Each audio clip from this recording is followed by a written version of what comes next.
This is a CC Radio podcast. Welcome to the Countdown Podcast. Our feature review for you this week is Joker. My name is Wayne. And my name is Paul. Let's get straight into it then. Joker is directed, co-written, and produced by Todd Phillips, along with Bradley Cooper and Emma Koskoff. Bradley Cooper. Yes, yeah, exactly. Scott Silver was the other co-writer, of course, based off the famous DC character, the Batman villain. The budget was somewhere between $55 and $70 million. Runs for 122 minutes, and it's going to be an absolute juggernaut at the box office because it's already made, as of the Sunday of recording, so it's only been out for 2 days, $97 million. Dude. Wayne, what is it about? Joker is set in 1981 Gotham City. The rich are getting richer and the poor are getting poorer. There's a garbage strike, there's rats in the street and piled up trash, and parts of the city are just slums. Arthur Fleck is an aspiring stand-up comedian whose day job is working as a clown, either entertaining kids in a hospital or waving signs on a crowded city street.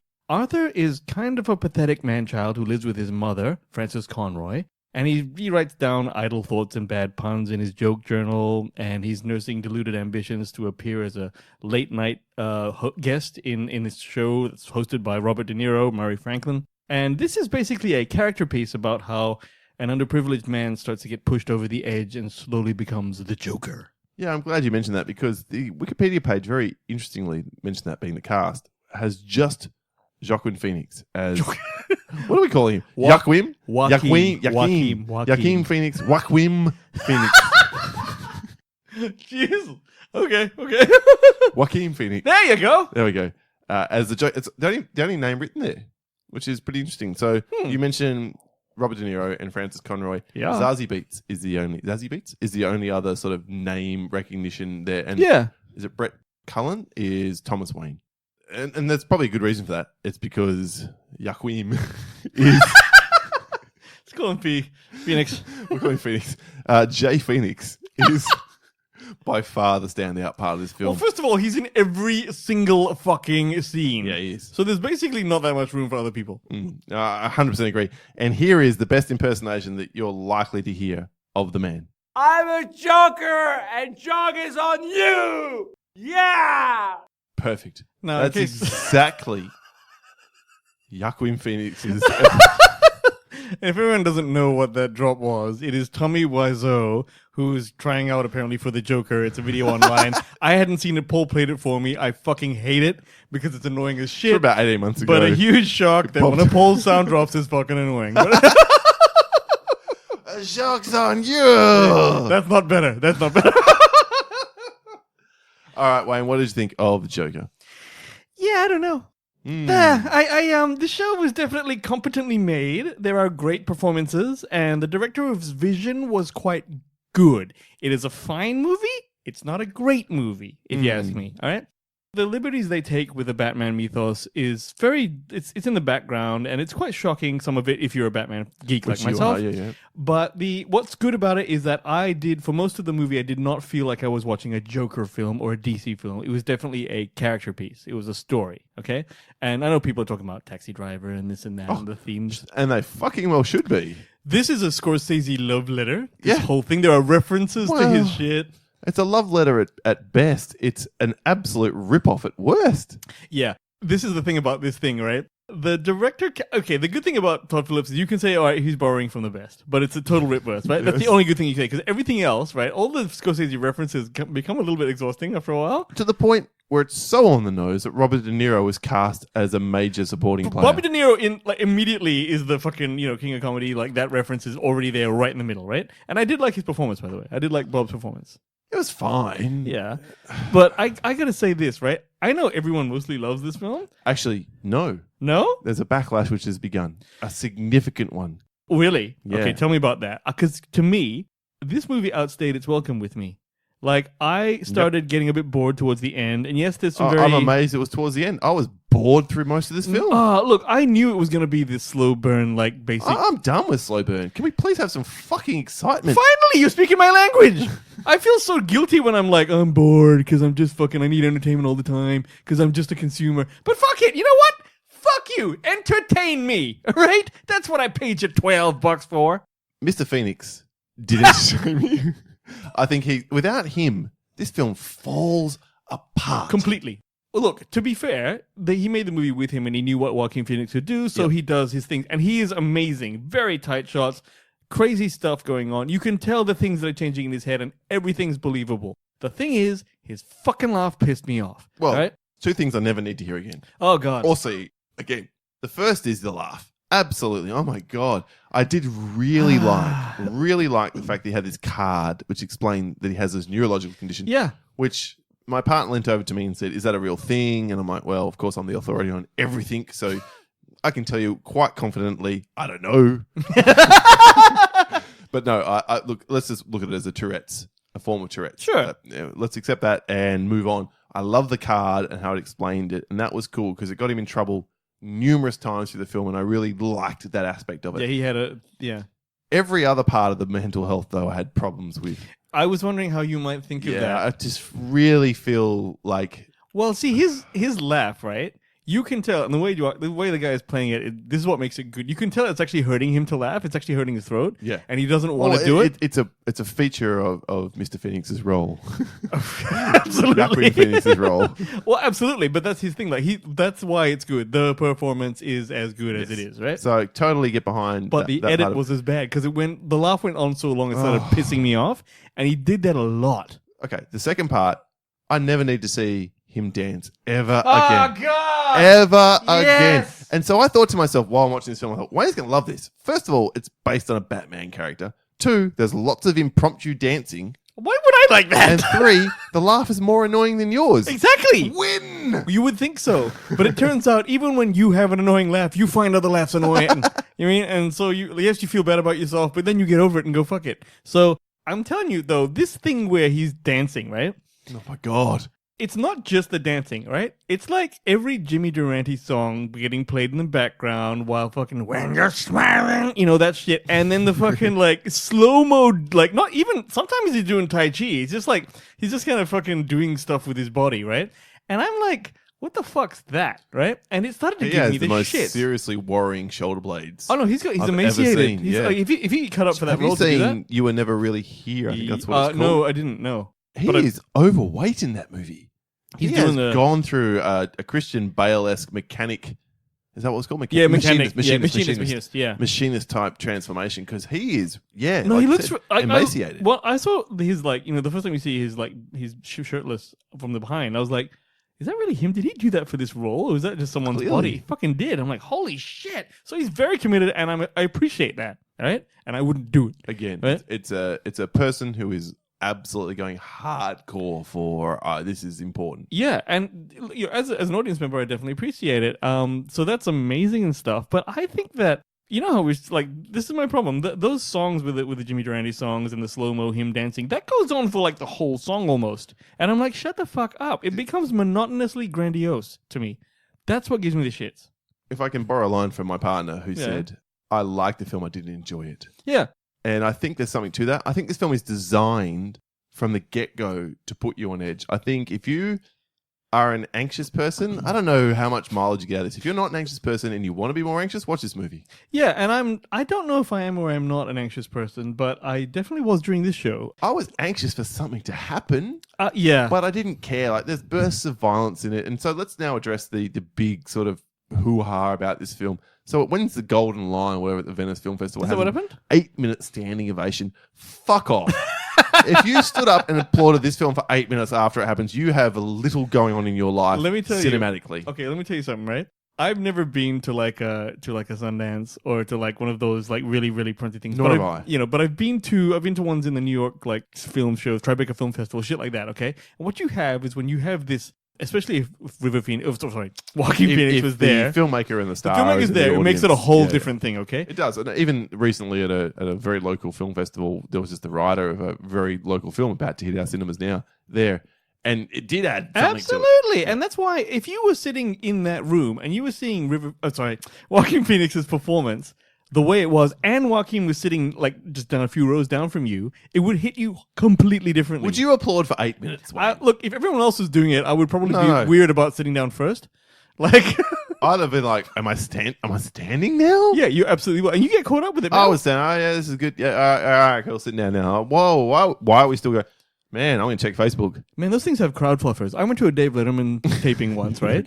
And people run up and down the line when you're outside the theater saying, hey, what's up? Is everyone having a good time? Yeah, like this shit, right? They're whipping you up. By the time you're in there, you're in state. There's a warm-up guy. I'm not sure they did that on here, but it's a whole different thing. Yeah. I'm not saying, I'm just saying it's... Again, I want to emphasize this film is not worth any standing No, ovation, definitely, unless it's there. One. But I do believe something has happened here. What? I think the bigwigs behind the comic book films have finally lucked in, or lucked out, whatever it is, upon the formula that it takes to win major awards. I think they're sick and tired of winning best makeup and best set dressing and best production design. They win a best film. I don't know, best film. Best actor for sure. I reckon he gets nominated. Yeah, he does. And here is the deal. So they basically go, let's not bother with anything to do with a superhero. Let's get rid of every element of lycra. Let's get rid of every cape. There's none of those are to be seen in this film. Mm-hmm. Let's focus on the realistic, downtrodden nature of a side character, and let's cast someone who's due an Academy Award. He's never won. He's been nominated 3 times. Gladiator, Walk the Line, and something else off the top of my head. Oh, The Master, off the top of my head. Never won. This is a man who is Al Pacinoing it, Leonardo DiCaprioing it up. Yes, and you know what? They are angling for it here as hard. He, like you said, he's in every scene. He's in almost every shot. This is his movie, like no doubt.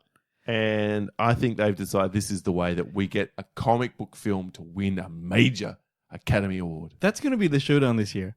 Brad Pitt versus Joaquin Phoenix. Okay, there's a lot of stuff still to come out. So let's just Brad's see. He's going to get 2. He's going to get fucking the Quentin movie, and he's going to get Ad Astra. He's going to get nominated for both. Nommed. Which means he could win either. Which means if he wins the other one, Joaquin would get this one. I don't think he wins Ad Astra. I think Joaquin Phoenix beats him out. Yeah, probably. Okay. Anyway, look, we're getting ahead of ourselves. This is Academy Award radio. Yeah. There's a reason we keep focusing on him, because there's nothing else in this film. There's almost no plot. The plot is how this man descends from just bad shit, borderline madness. He's got his mental health issues, like I was alluding to earlier. He's got his mental health issues and how he becomes the Joker. Yeah. Right. And that I could kind of buy, although I'm a little bit down on the negative representation of people with mental health issues, because most of the people with mental health issues just get by perfectly fine. But it's a movie. Let's move past that. Okay. What I'm not okay with is what happens around him. How the fuck does he become the icon for let's rise up against the rich? It's bullshit. Well, I didn't actually have a problem with that part. None of it rang true to me whatsoever. He kills... All right, we're moving into spoilers now. I'm going to pause that moment. Yeah, okay. And do you have anything else to say? Non-spoilers? No. Let's just go straight into spoilers. We talked enough about this. Let's go. Cool.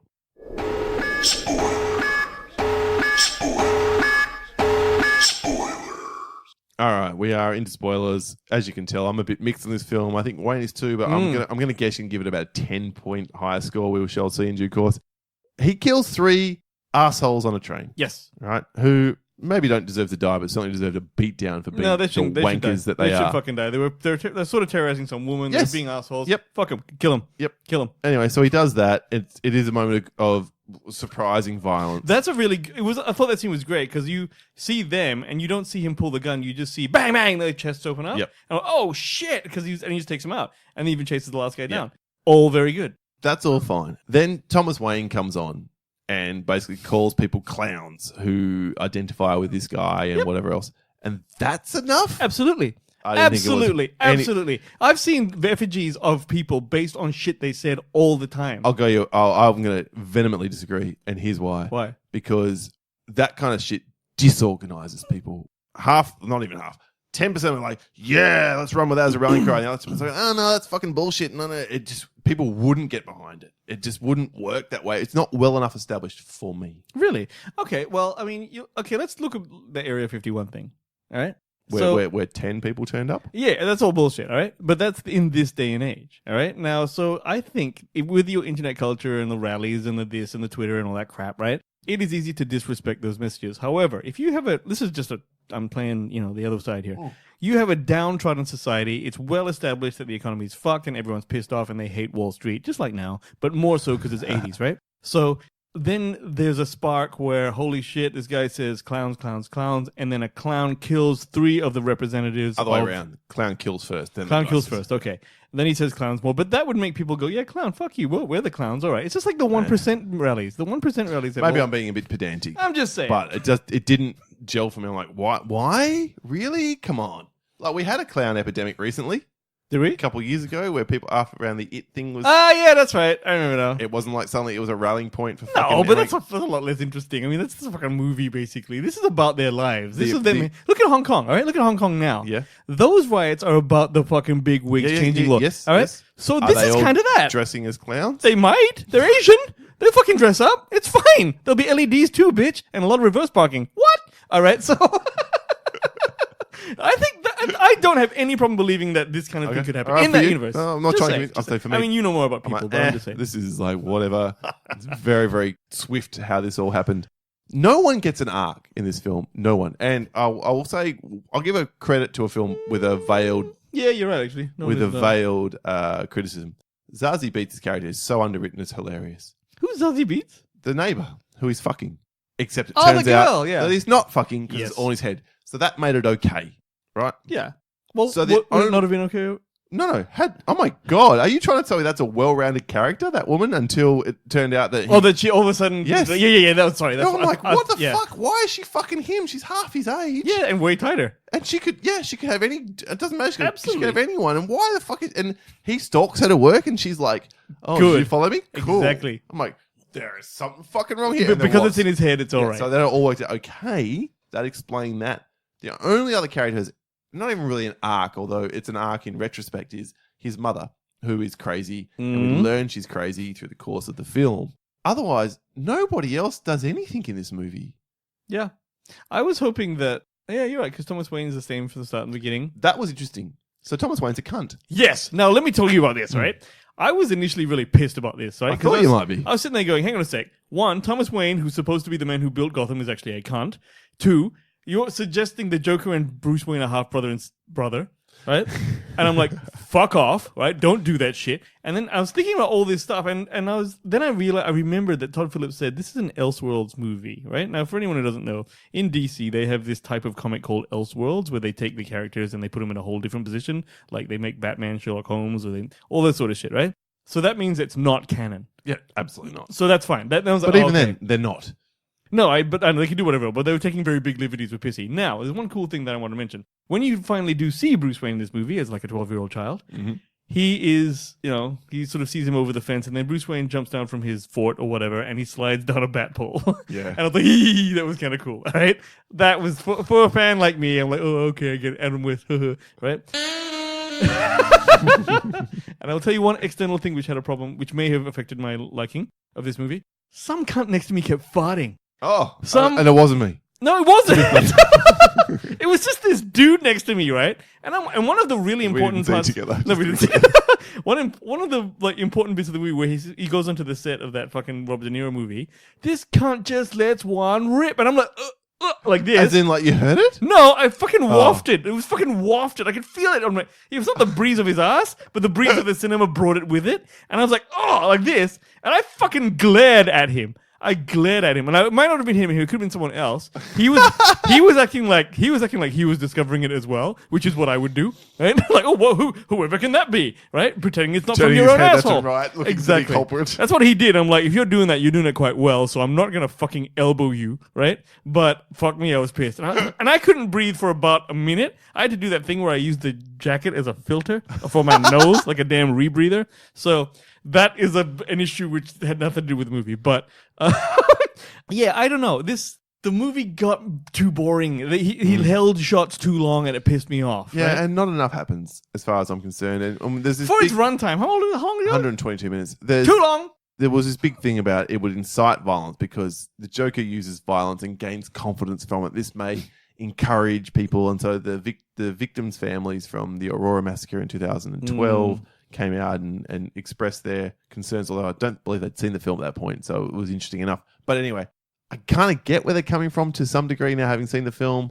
But I'm not going to get on board with that. Like, if you can't differentiate between fantasy of a film and reality of real life, you have a problem, and it's got nothing to do with the movie. Absolutely, it's all crap. So, sorry, it's all crap. Like, if you know, do you remember the hacker fucking incidences of shit after a movie like Sneakers came out? No, because it didn't happen. After Hackers came out. Hackers of the world, unite. Yeah, hackers. Remember that fucking Johnny Lee Miller shit? All right, so No, I remember the Angelina Jolie, yes. Zero cool. I'm pretty much done with talking about this movie. Yeah, look, let me tell you one. The best thing about this film, in Go my on, opinion, and please. you may not agree, is that I think Joaquin Phoenix's change from being that guy at the beginning with the problem to being Joker was good and gradual. Yes, it took its time because the movie took its time, but it wasn't no Game of Thrones turn on a dime kind of shit here. Okay, it was like at the end of the movie, it's a completely different character from the beginning, but it didn't feel jarring when he turned that way. But I don't think that's the writing. I think that's the performance. Probably. Again, the performance is the best thing about it. Then, so there you go. So that's the reason this film gets the mark it gets from me is because of the performance. Yep. Take out his performance, Joaquin Phoenix's performance, and this is an absolute. To me, Yeah, again, but it's a shitty film. A little bit like Ad Astra last week.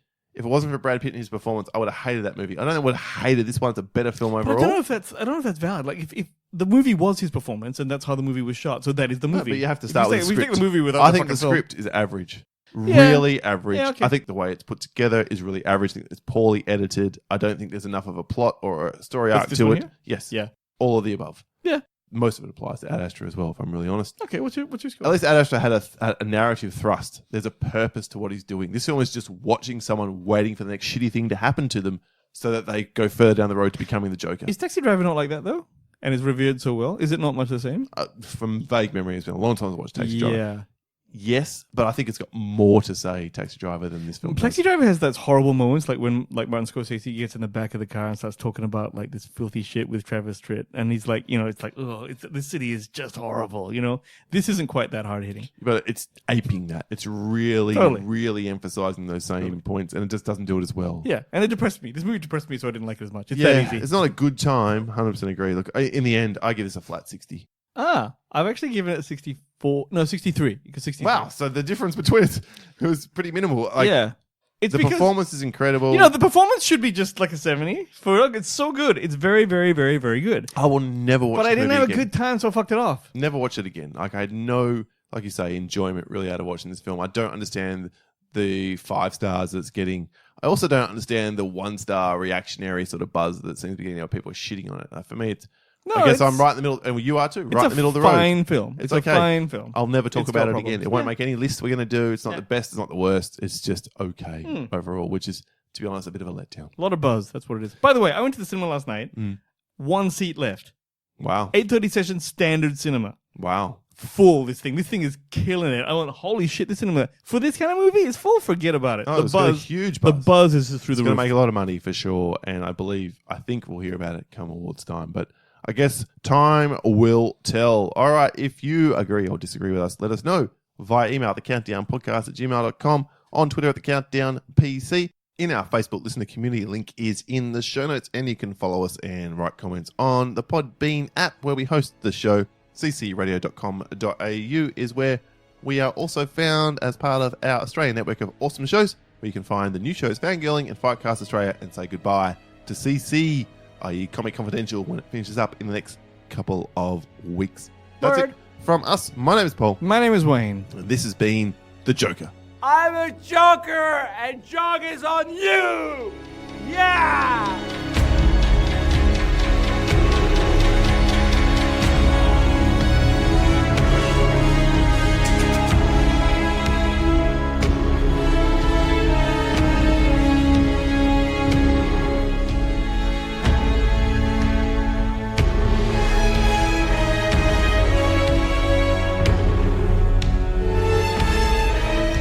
I'm a Joker, and Jog is on you!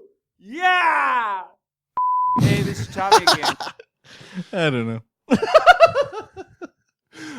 I don't know if I stepped over that. Who cares? Fuck it. Good night. Good night.